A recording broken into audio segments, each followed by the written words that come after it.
a melhor escola do mundo, onde eu posso ensinar e aprender. A palavra da sabedoria é a nossa EBD. Bom dia, queridos. Tenham todos um excelente domingo. Vocês devem estavam esperando a continuidade dos estudos na primeira carta de Paulo aos Coríntios. Mas considerando a possibilidade de que alguns irmãos podem não ter acesso à internet e que são assíduos frequentadores da escola dominical, nós resolvemos então interromper. Nós ministramos a 5ª lição e decidimos então, eu conversei com a Raíra e decidimos então dar uma visão geral do livro do Apocalipse. Essa revista nós estudamos cerca de mais de um ano, ela da escola dominical. E aqui nós vamos ter uma visão geral, inclusive é um tema pertinente para o momento de grande sofrimento que vive o mundo e a igreja. Acreditamos sinceramente que essa pandemia que a gente vive é um juízo de Deus sobre a terra, sobre a sua igreja, no sentido de nos acordar, nos despertar do sono que muitos cristãos estão vivendo, de uma vida, de uma dupla vida, de não priorizar as coisas do reino. Enfim, é uma chamada, para a igreja e para o mundo, com certeza, que tem cada dia mais. A depravação é total, de fato, no mundo em que a gente vive. A blasfêmia, a afronta à santidade de Deus. Então, na verdade, essa pandemia é uma oportunidade das pessoas se voltem para Deus, abandonem seus pecados e se entreguem para o único que pode salvá-las, sem dúvida nenhuma. Então, nós vamos estudar, tendo uma visão panorâmica, é claro, o livro do Apocalipse. Vamos ter um panorama geral do livro, onde a gente vê que no capítulo 1, João tem a visão entregue por um anjo, Jesus encaminha um anjo até João, que lhe entrega a visão. Também nós vamos ver a visão onde João vê Jesus glorificado, ele como que tendo os olhos, como chama de fogo, os seus pés como bronze polido, da sua boca saía uma espada afiada e ele tinha os cabelos brancos como a branca neve. Então ele tem uma visão de Jesus glorificado. Do capítulo 2 ao 3 nós vimos a descrição das 7 cartas às 7 igrejas da Ásia Menor. No capítulo 4 há uma descrição da glória de Deus, o que acontece ali diante do trono de Deus. No capítulo 5 ao 6 nós vemos então o juízo de Deus começando, a abertura dos 7 selos. No capítulo 7, nós vemos os 144 mil. Quem são eles? No capítulo 8 ao 11, nós vamos ver o tocar das 7 trombetas de Deus. Do capítulo 12 ao 19, vemos aí a cena, da grande peleja no céu, a grande batalha escatológica, onde Satanás é expulso do céu. Há uma briga há uma grande briga, na verdade, uma briga escatológica entre Miguel e Satanás, onde este é expulso do céu e vem para a terra, definitivamente, e vem com muita ira, sabendo que pouco tempo lhe resta. Nós temos também as 7 vozes, as 7 taças, 7 cenas de julgamento, e finalmente do capítulo 20 ao 22 nós temos as 7 visões finais, culminando com o capítulo 22, onde João contempla finalmente o novo céu e a nova terra, onde habita a justiça de Deus, que todos nós ansiamos por isso. O Apocalipse, a palavra Apocalipse significa a revelação de Jesus Cristo. Os destinatários primários, esse livro do Apocalipse, ele foi escrito primariamente para os cristãos que estavam em plena perseguição, lá no 1º século.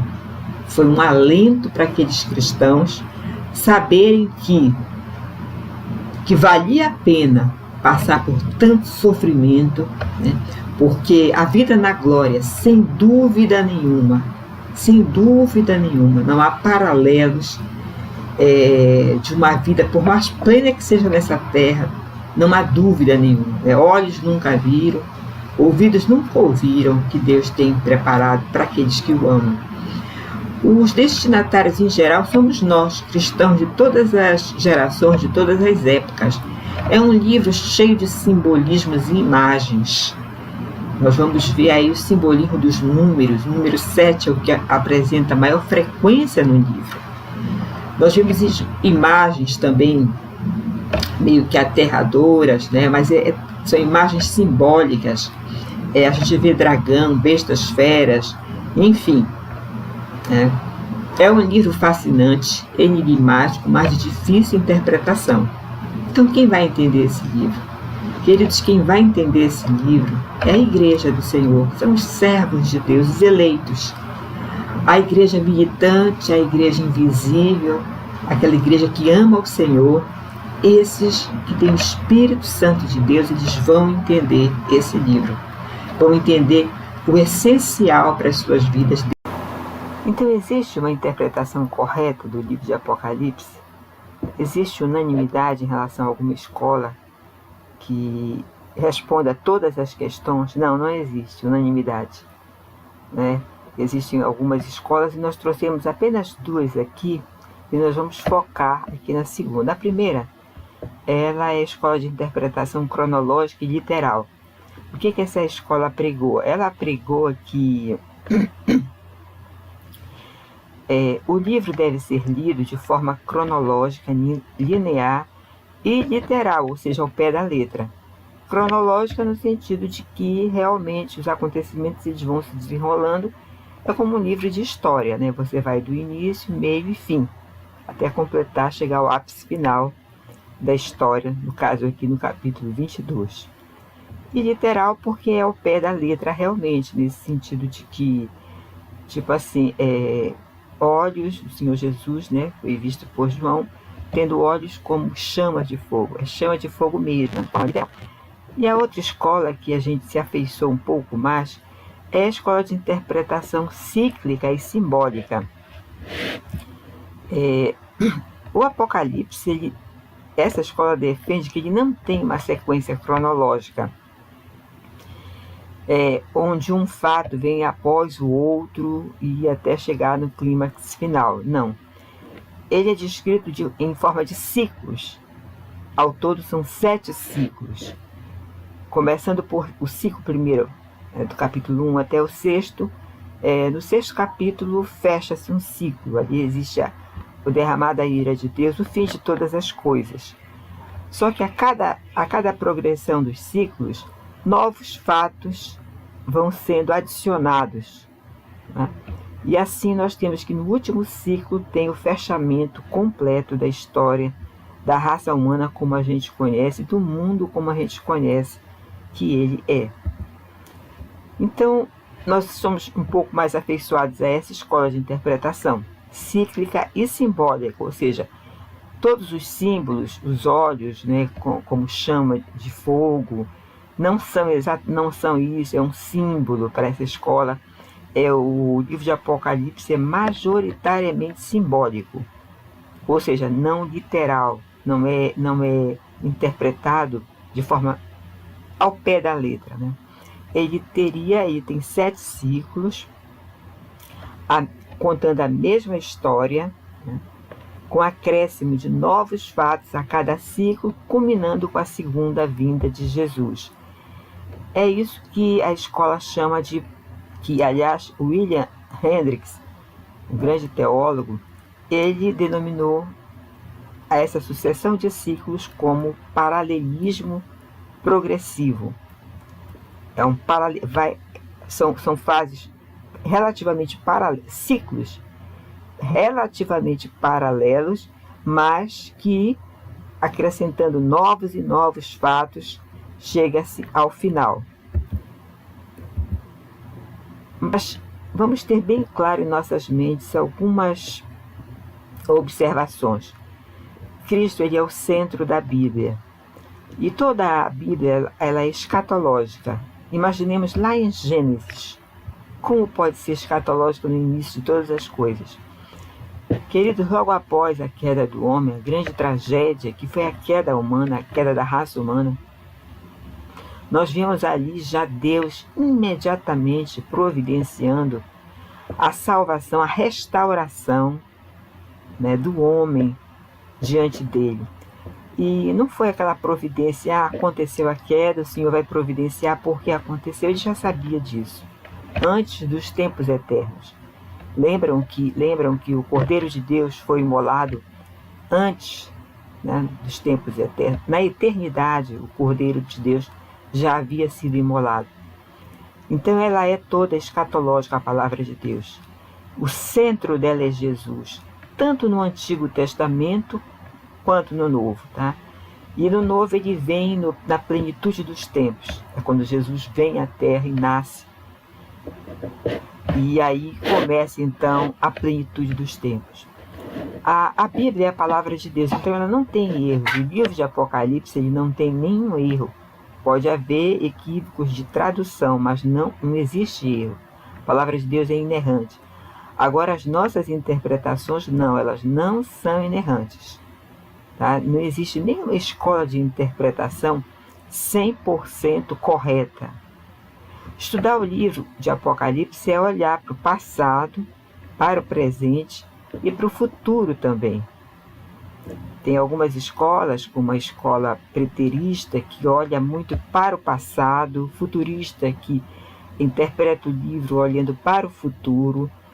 Nós vemos assim, que o Apocalipse, vamos dar um exemplo, do primeiro até o terceiro capítulo do livro de Apocalipse, para nós é passado. Já aconteceu. As cartas foram enviadas às 7 igrejas da Ásia Menor. Isso é passado para nós, né? E assim por diante a gente vai ver durante os nossos estudos aqui. O livro de Apocalipse ele tem maciça base também no Antigo Testamento. São as profecias dos profetas, né? Profecias de longo tempo, né? Se realizando e a gente vendo sendo culminadas ali no livro de Apocalipse.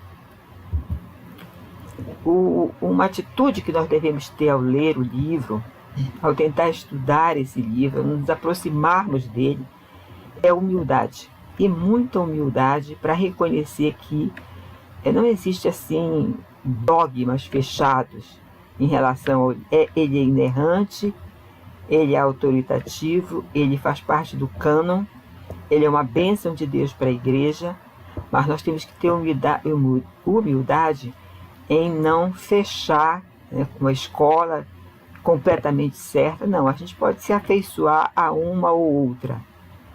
Mesmo porque, graças a Deus, as doutrinas contidas ali, se eu sou milenista, se você é pré-milenista, dispensacionalista, se eu acredito que o milênio vai acontecer, que a volta do Senhor vai acontecer antes do milênio, se nós vamos passar ou não pela grande tribulação, essas questões que não são doutrinas tronco do Evangelho, elas não vão interferir na nossa salvação. Com certeza não. O que elas vão servir, tanto uma como outra, para trazer consolo, ânimo, fortalecimento para a igreja militante do Senhor aqui na terra, esperança de que isso tudo vai passar, né? Nós estamos numa época muito complicada, a pandemia é um juízo de Deus sobre a terra, sobre a igreja dele também, que o juízo começa pela casa de Deus, mas é isso que o livro nos traz, extrair dele o que ele quer realmente que a gente aprenda. Então, cada número, estudo, oração, sem dúvida nenhuma. Cada número em Apocalipse tem uma interpretação. O número que mais aparece é o número 7. Nós temos também o número 4. Nós vamos ver a representatividade de cada número. O número 10. Tá? E quem vai aprender o livro? Quem vai se interessar? Quem vai entender?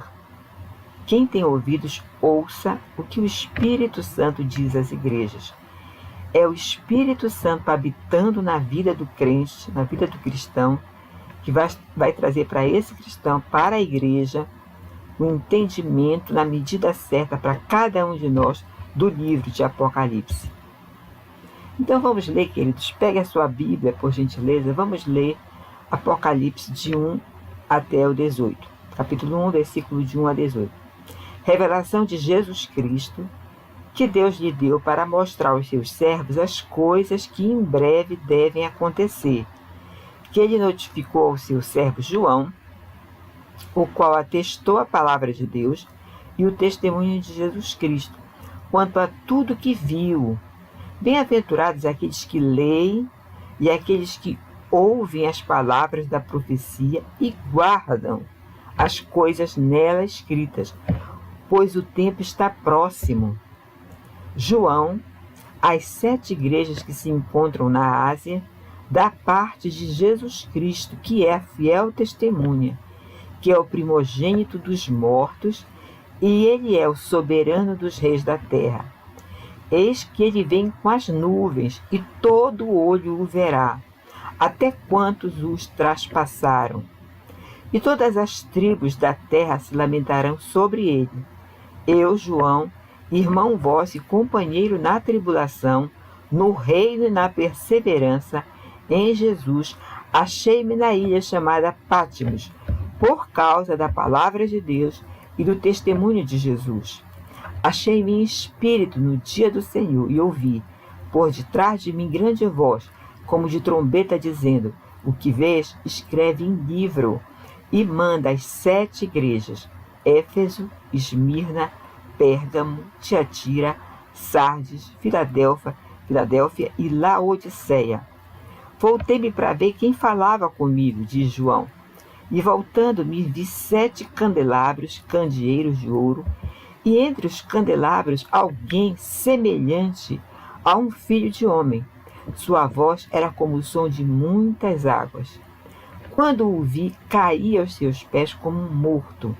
Então ele colocou a sua mão direita sobre mim e disse: não tenha medo. Eu sou o primeiro e o último. Sou aquele que vive. Estive morto, mas agora estou vivo, para todo sempre, e tenho as chaves da morte e do inferno. Então João, o Senhor Jesus falou para ele: não tenha medo. Eu sou aquele que esteve com vocês aqui na terra durante os 3 anos. Não tenha medo, porque eu venci a morte e agora eu tenho as chaves da morte e do inferno. Eu ressuscitei, estou vivo para todo sempre. Não há motivo para temer. Nós vamos ver aqui algumas características mais, que saltam mais aos olhos de cada igreja, rapidamente. Éfeso, a igreja que deixou de amar. Então, a carta endereçada a Éfeso tinha essa chamada de atenção. Era uma igreja que trabalhou muito, era irrepreensível quanto ao combate das falsas doutrinas, mas ela caiu em um aspecto, ela deixou de amar. Então é possível uma igreja, ser rígida, ser uma guardiã da verdade, ser coluna e baluarte da verdade, e fazer isso de forma automática? É possível, irmãos. Infelizmente é possível. Então Éfeso foi repreendida pelo Senhor nesse sentido. Ela deixou de amar. Esmirna, que é a igreja que nós vamos ver hoje rapidamente, ela foi a igreja perseguida. Pérgamo, a igreja tolerante com o mundo, tolerante com as falsas doutrinas. Tiatira, a igreja comprometida com a falsa doutrina, com as heresias. Aí nós vamos ver a figura de Jezabel, a falsa profetisa. Sardes foi a igreja apática, irrelevante, dormente, amortecida, embriagada com as coisas desta vida, totalmente apática. E aí nós vamos ver mais adiante. Filadélfia, a igreja missionária, a igreja que entendeu o recado e partiu para o que a igreja foi chamada, proclamar o Evangelho. Laodiceia, a igreja que apostatou da fé. Como texto base, como a gente vai ver hoje um pouquinho sobre a igreja de Esmirna, o texto base que a gente trouxe é em Apocalipse 2, de 8 a 11. Ao anjo da igreja em Esmirna, escreva: estas são as palavras daquele que é o primeiro e o último, que morreu e tornou a viver. Conheço as tuas aflições, Esmirna, e a sua pobreza, mas você é rica. Conheço a blasfêmia dos que se dizem judeus, mas não são, sendo antes sinagoga de Satanás. Não tenha medo do que você está prestes a sofrer. Saibam que o diabo lançará alguns de vocês na prisão para prová-los, e vocês sofrerão perseguição durante 10 dias. Sê fiel até a morte, e eu lhe darei a coroa da vida. Aquele que tem ouvidos, ouça o que o Espírito diz às igrejas. O vencedor de modo algum sofrerá o dano da segunda morte. Que promessa maravilhosa! Esmirna, a igreja perseguida. Um versículo-chave desse trecho do Apocalipse, capítulo 2, verso 10, é justamente esse: ser fiel, Esmirna, ser fiel, igreja brasileira, ser fiel até a morte, ser fiel em qualquer lugar, igreja americana, a igreja que está vivendo, eu não gosto muito desse termo, muito triste esse termo. Na Europa se fala que a Europa é um continente pós-cristão. Eu até me recuso a aceitar isso. Eu creio que, quem sabe, através dessa pandemia, eu creio que virá um avivamento para aqueles crentes que estão debilitados, perderam a fé, ficaram para trás. Enfim, ser fiel até a morte, dar-te-ei a coroa da vida. Então, assim, nessa lição, rapidamente, nós vamos aprender que um cristão, em ser cristão, consiste em professar, continuar, perseverar no nome de Cristo, mesmo diante da morte, como aconteceu aqui com esses irmãos lá em Esmirna, e com muitos e muitos e muitos mártires da igreja do primeiro século. Relembrando, quem foi o autor da carta, de Apocalipse? Foi João. O Senhor Jesus enviou um mensageiro para que falasse a João. Então João escreveu a carta do Apocalipse, João o apóstolo. A data foi entre 81 e 96 depois do Senhor Jesus, depois de Cristo. Foi na ilha de Patmos que ele escreveu. Aliás, ali ele estava por causa da sua fé, estava preso na ilha de Patmos. E os destinatários foram as 7 igrejas da Ásia Menor.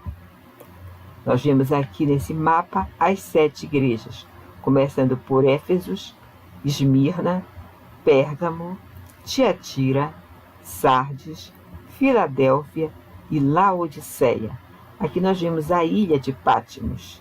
Aqui, na verdade, era uma ilha-prisão. Para cá vinham todos os que eram indesejados em Roma e nos demais lugares do Império Romano. E a cidade de Esmirna? A cidade de Esmirna, ela está aqui, queridos, olha, localizada na Ásia Menor. Atualmente aqui é a atual Turquia, tá? Esmirna ficava exatamente aqui, é uma região litorânea.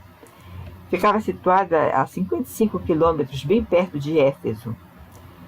Ela era um grande centro portuário, cultural e religioso da Ásia Ocidental. Em 195 a.C., já existe, vejam bem, 195 a.C., o paganismo sempre existiu. A idolatria, o homem sempre foi transcendental. O homem quer adorar alguma coisa, alguém, coisas ou alguém, né, ou pessoas. Mas ele tem essa necessidade de adoração. Infelizmente, as pessoas adoram, né, nos referindo agora no século XXI, as coisas e as pessoas erradas, e deixam de adorar o único que deve ser adorado.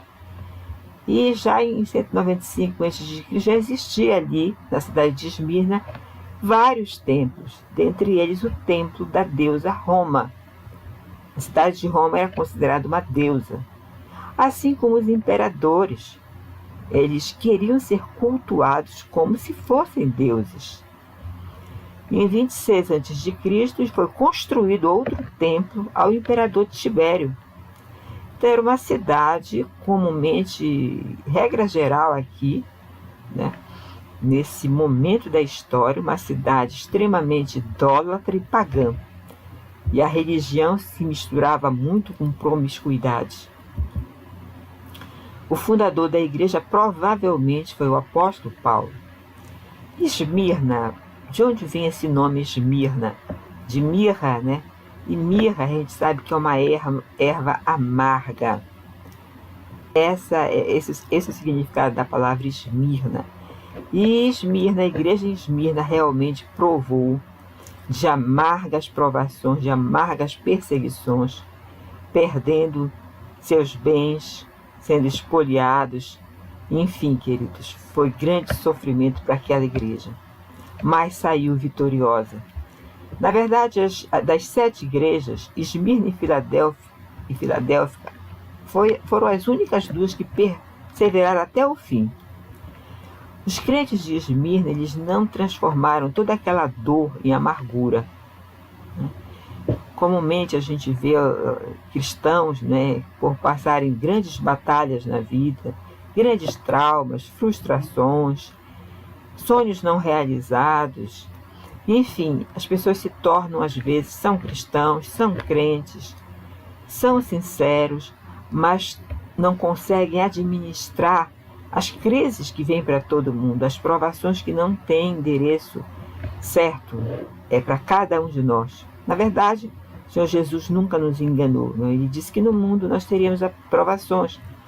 Ele falou com todas as letras: quem quer vir após mim, negue-se a si mesmo, tome a sua cruz e depois siga-me. Mas ela não se deixou amargar. Os crentes dessa igreja não se deixaram amargar pela luta, pela tribulação. Os cristãos de Esmirna, eles perderam, irmãos, bens, né? Perderam, e muitos perderam a própria vida. E aí o Senhor Jesus chega e diz para eles, né? Vocês perderam bens, casas, propriedades, patrimônios, vidas, mas vocês são ricos. Que consolo ouvir da boca do Senhor Todo-Poderoso isso. Mas tu és rico, tu não és pobre, tu és rico. Porque a igreja de Esmirna tinha entendido que essa vida é transitória, passageira, que nós somos peregrinos, forasteiros. Nós precisamos fazer o que há de principal, que é proclamar as verdades do reino. A perseguição começou muito cedo, logo após o cristianismo ser considerado como seita pelo judaísmo e pelo Estado romano. Vocês lembram, né, que aonde os cristãos, os apóstolos pregavam, os apóstolos, os diáconos, né, os evangelistas da igreja, e aí a gente lembra do apóstolo Paulo. Ele chegava em alguma cidade para pregar o evangelho e proclamar as boas novas. Em seguida, junto com eles, vinham logo os judaizantes para tentar desfazer, né, aquilo que estava sendo construído, que era levar as boas novas a um povo que vivia na sombra, na região da sombra da morte. Nós vemos aqui líderes como Estevão, foi o primeiro líder da igreja cristã, o nosso diácono Estevão. Antipas, outro líder. Antipas, ele foi um líder, queridos. Antes de passar para Policarpo, vamos ver aqui Antipas, né? A descrição da morte dele está em Apocalipse capítulo 2, versículo 12 e 13, onde o Senhor diz assim: conheço o lugar em que habitas, né, em que Esmirna habitava, a cidade de Esmirna, e ali era um grande templo do diabo, onde está o trono de Satanás, e que conservas o meu nome e não negaste a minha fé. Ainda nos dias de Antipas, minha testemunha, olha como ele chama para Antipas, meu fiel, o qual foi morto entre vós, onde Satanás habita. Tá? Perdeu a sua vida, mas ganhou infinitamente a vida realmente. Outro mártir da igreja foi Policarpo. Tá? Ele foi bispo também lá em Esmirna.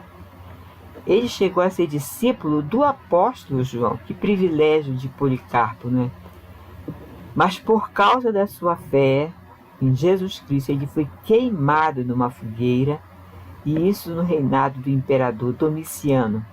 Aconteceu isso em 155 depois de Cristo, ali no segundo século já.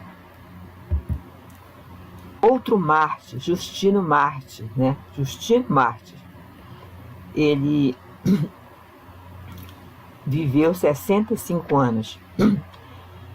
Quando, por causa da sua fé, ele era um filósofo procurando a verdade, e procurou a verdade em todos os filósofos da época que você possa imaginar, na cultura grega, em Platão, Aristóteles, Sócrates, enfim, mas o vazio continuava, e ele foi evangelizado por um velho missionário.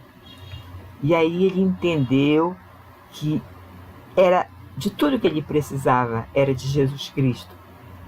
E por causa, então, ele passou a pregoar o evangelho. Na verdade, ele era um apologista, ele era um defensor, né, da fé cristã. E frases famosas como essas duas: o sangue dos mártires é a semente do evangelho. E é verdade, irmãos, o sangue daqueles homens, deles e de todos na história da igreja, é a semente do evangelho. Vocês podem nos matar, mas não podem nos causar dano verdadeiro. Louvado seja Deus. A igreja em Esmirna sofreu bastante, irmãos, como nós vimos na leitura. E a dor, ela assusta. A dor física é terrível, qualquer tipo de dor. A dor na alma, tanto quanto ou mais até do que a dor física. Todo tipo de dor assusta. A morte assusta. A nossa tendência é geralmente pensar que o sofrimento, a dor que a gente está passando não vai ter um fim. E às vezes, em determinados períodos na nossa vida, a gente pensa que, e fica tudo nebuloso, e a gente fica com a fé desafiada todos os dias.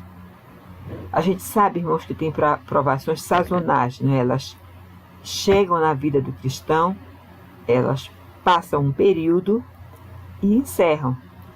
Mas existem aquelas longas provações que tiveram uma data para começar, mas não tem data nem sinalização alguma de quando elas vão encerrar. Essas são realmente a prova de fogo de muitos cristãos. E tem algumas gradações de sofrimento.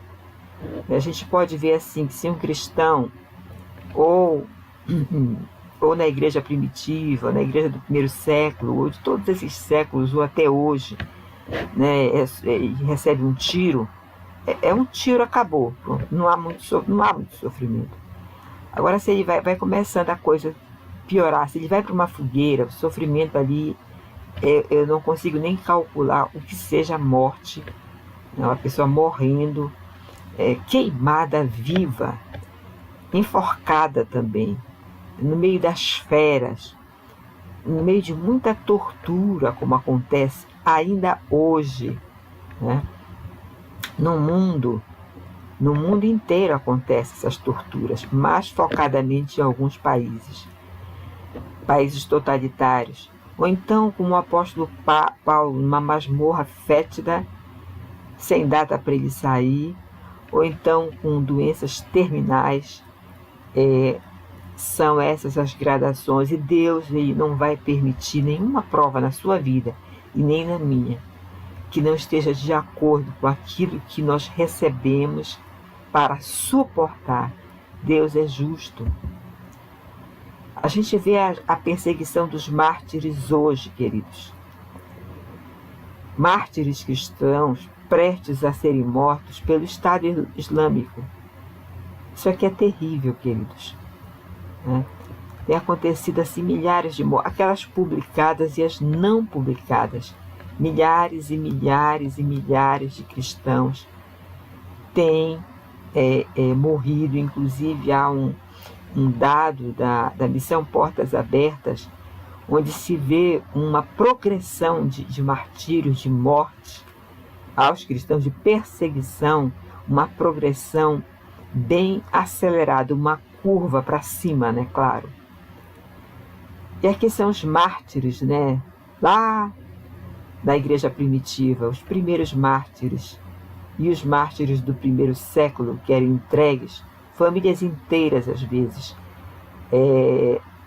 na arena onde ali o Coliseu, os espectadores, né, que eram alimentados pelos imperadores com pão, era a política do pão e do circo, e ali eles serviam de entretenimento para essa turba que estava totalmente cega. E ali eles entregavam a vida, porque sabiam que daqui eles partiriam para algo infinitamente maior. Irmãos, e eu não sei, mas nós poderemos ser os próximos, nós não sabemos. Queridos, para encerrar, nós vamos ver um vídeo da Missão Portas Abertas, trata exatamente da perseguição extrema ali na Coreia do Norte, com o líder totalitário Kim Jong-un, em trabalhos de campos forçados. Vamos assistir o vídeo e faremos o encerramento. O trabalho físico era difícil, mas o mais difícil era não ter liberdade de fé. Não podíamos orar livremente.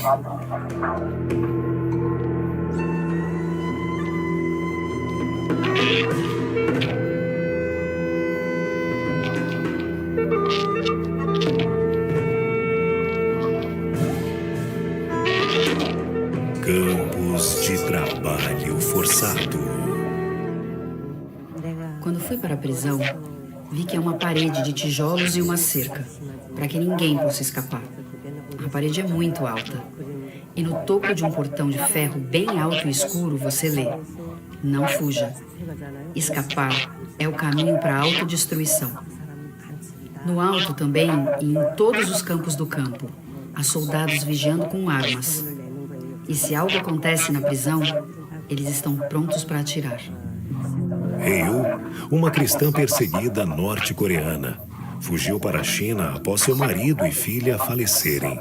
Quando foi descoberta, ela foi levada de volta à Coreia do Norte, a um dos muitos campos de trabalho forçado espalhados pelo país. Eu tentei o meu melhor para viver com dignidade, mas na Coreia do Norte não havia como, principalmente naquela época. E como meu marido morreu como cristão na prisão, eu realmente não poderia viver mais lá. Achei que morreria sem valor naquele país como todos os meus familiares. Então, decidi fugir para a China. Campos de trabalho forçado, assim como a morte, servem de punição aos cristãos da Coreia do Norte. A punição não está reservada somente ao cristão, mas também a toda a família. Haviam diferentes trabalhos dentro da prisão. Alguns plantavam, outros trabalhavam com construção, outros eram mineradores. Havia vários setores diferentes. Homens e mulheres ficavam separados. E todos os prisioneiros pareciam estar prestes a desmaiar. Eles estavam desesperados e morrendo de fome. Cada um recebia apenas um punhado de milho para comer. Qualquer um que se tornasse parte daquele grupo não sobreviveria por mais de 6 meses. Como a maioria não tinha fé em Deus ou qualquer coisa da qual dependesse, Muitas pessoas acabaram morrendo. Então, coloquei minha fé em Jesus, que prometeu estar comigo mesmo no caminho mais escuro. Fiquei tão emocionada, porque o Senhor me disse que me ajudaria. Porque Ele me disse para eu não me preocupar. Eu poderia atravessar a cerca com fé de que eu não morreria. Eu orava no meu coração no meio da noite. Enquanto as pessoas estavam dormindo na prisão, eu acordava para orar em silêncio. Orava por todas aquelas pessoas que não sabiam sobre Deus. Eu orava para que Deus protegesse a igreja clandestina que meu marido iniciou ali. Para que o governo perverso desmoronasse e a liberdade de fé chegasse à Coreia do Norte. Orava para que a idolatria que persiste por gerações desaparecesse e que as pessoas se arrependessem, para que a prisão se quebrasse também. Apesar do cenário global apontar para mudanças no relacionamento com a Coreia do Norte, não existem sinais de melhora para as vidas dos mais de 300 mil cristãos no país. Estima-se que hoje, mais de 50 mil deles estejam em campos de trabalho forçado. É por causa da graça de Deus que alguns saem da prisão vivos e que eu sobrevivi no meio daquela solidão. Deus me disse para compartilhar e sacrificar. E Ele também me disse para evangelizar. E enquanto eu espalhava o evangelho, Deus protegia a igreja clandestina. Envolva a sua igreja no DIP 2019 e continue fortalecendo os irmãos da Igreja Secreta na Coreia do Norte.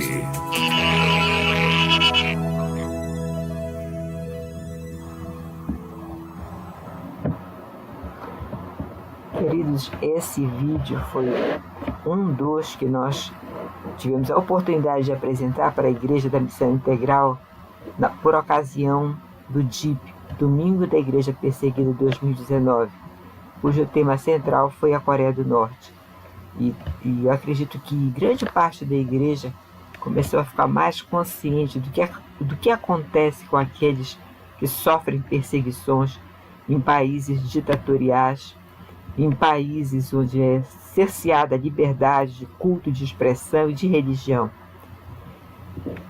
Oremos por eles, oremos continuamente, oremos todos os dias pelos nossos irmãos perseguidos.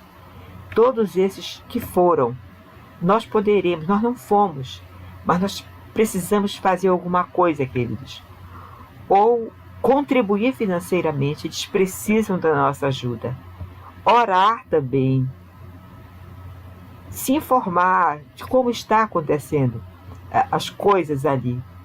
Não só na Coreia do Norte, mas com a Missão Portas Abertas publica anualmente a lista dos 50 países mais perseguidos. Orar todos os dias por eles. A gente não sabe o futuro do nosso país. Que Deus nos guarde. Fique com Deus. E até o próximo domingo, onde nós vamos dar continuidade à nossa querida escola dominical. Um grande abraço, queridos.